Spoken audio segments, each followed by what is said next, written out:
Hi friends, welcome to our channel. Today we are going to see editorial on November 6, 2025. We will see that editorial part now. So we will go into the section. The topic is editorial has many topics in Brazil. COP30 and the movement of truth is the one topic. Then death on the move. Road accidents are not resulting in an overhaul of infrastructure and licensing. Next, to clean up the voter list urgently, but not the Bihar way. Then winter of discontent. Content is election results are a referendum on the Trump administrative policies. Okay. Next opinion is that it includes the malleable code of conduct. It is an important one. Next, can Congress overcome its weak link tagged in Bihar polls? Okay. Okay, we will see two topics from this today. In Brazil COP20 and the moment of truth, then the malleable code of conduct. Okay. These both two topics will go through. First one, the malleable code of conduct. Ambedkar famously remarked in the Constituent Assembly, however good a constitution may be, it is sure to turn out bad because those who are called to work it happen to be a bad lot. Well, it applies equally to any law or code framed for functioning of the country and its various public processes.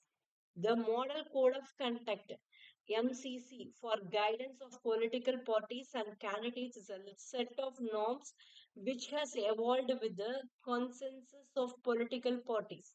They have consented to abide by the principles embodied in the said code. It binds them to respect and observe it in its letter and spirit. This code began to be implemented strictly in the 1990s and has been revised in 2013 by the Election Commission of India (EC). EC means Election Commission of India. The MCC is operational from the date on which the election schedule is announced until the date of announcement of result. The MCC lays down code of general conduct during campaign process by political parties and contesting candidates. With respect to the party or parties in power, it stipulates that ministers and other authorities shall not announce any financial grants, promise any construction of roads or provision of drinking water, announce new projects, lay foundation stone for projects or schemes of any kind which may have the effect of influencing the voters in favor of the party or parties in power. Next, violations gallo. The MCC is a voluntary set of norms to be followed by political parties and candidates. It is by itself not legally enforceable. Violations of certain provisions of the MCC with respect to campaign process can be enforced through invoking corresponding provisions in criminal laws and the Representation of the People Act 1951 or the Act.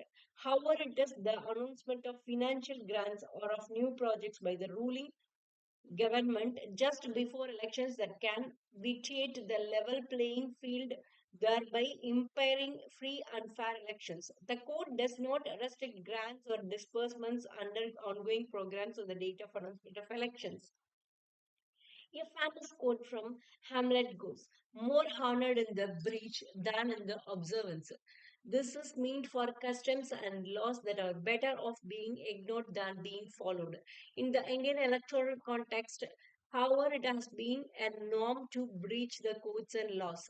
Politicians find ingenious ways of circumventing the MCC when it comes to announcement of projects or dispersion of grants. Cash politics. The recent example is the launch of Mukhyamantri Mahila Rozgar Yojana (MMRY) in Bihar in August 2025. Under the scheme, women are eligible to receive 10,000 as grant for self-employment and livelihood opportunities. The disbursements started on September 26, 2025, with the Prime Minister transferring the grant to 75 lakh women. Subsequently, weekly installments are being transferred to beneficiaries since October, with recent one being on October 31, on the next on November 7. One-time cash transfer to the underprivileged and needy women, despite its fiscal burden on the state, does provide some much-needed succor. However, with the elections scheduled to be held in two phases on November 6 and November 11, it is a valid criticism that this is breaking the MCC in spirit on influencing voters in favor of the ruling party through direct cash transfers, taking refuge under the guise of an ongoing scheme which was anyway launched just a month before the announcement of elections does not seem kosher. It is not the first time that MCC has been broken in spirit when it comes to announcements of new projects just before elections. Successive ruling governments at both the center and various states representing the entire spectrum of political parties in India are guilty of this breach. The MMROI scheme nonetheless does push the dubious envelope of such breach to a new low. Stop the sham. In 2013, the Standing Committee on Personal Public Grievances, Law and Justice recommended making the MCC legally binding. However, the EC is not in favor since the elections have to be completed within a relatively short period of around 45 days while judicial proceedings take longer. There has been criticism directed at the EC Election Commission for turning a blind eye to such blatant violations of the MCC, if not related but it's split. However, considering the Machiavellian ability of our political leaders to invent new ways of working around election laws, even the sincerest attempts in curbing such practices would be a wild goose chase. It is much more important to kill bad laws than to pass good ones, said the former US President Calvin Coolidge. It may be apt to apply this to most parts of MCC that deal with government schemes and projects.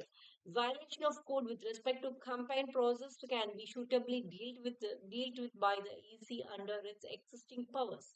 However, the MCC guidelines stipulate no fresh projects or financial grants after announcement of elections can be done away with.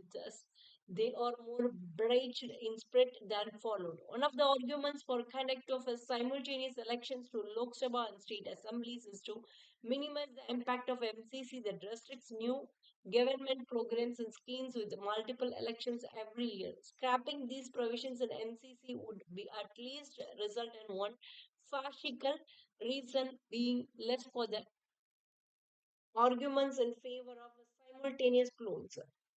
Okay, that's all about the malleable code of contact. That's all we have finished for today. The Brazil COP30 and the moment of truth we will see in the next video in brief. Okay, so that's all about today editorial. Thank you. Bye bye.